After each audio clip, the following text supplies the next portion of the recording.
Nobody talks about how makeup can look worse the older that we get. Women over 40 with acne scars know the struggle. If your makeup is not looking the same, it's not your fault. Every 40 and over tutorial says glow, hydrate.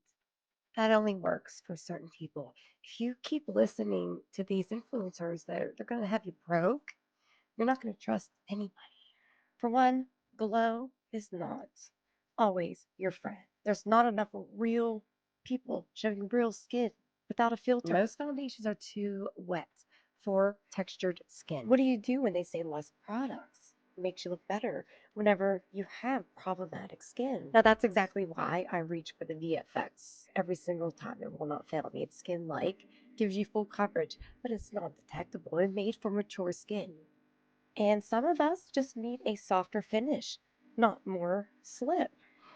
I do have a system, a placement map that I made just for people like you and me.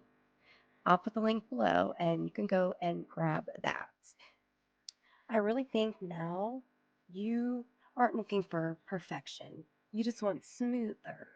You want to look more awake, a little more put together without like 14 steps.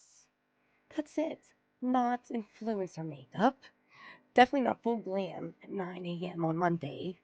Just makeup that makes sense in real life. So this is the difference. Same face, same skin, just better placement, less products, and a finish that works with texture instead of fighting it. Hey, I know we're all busy. Go grab my controlled coverage map and please subscribe and stick around.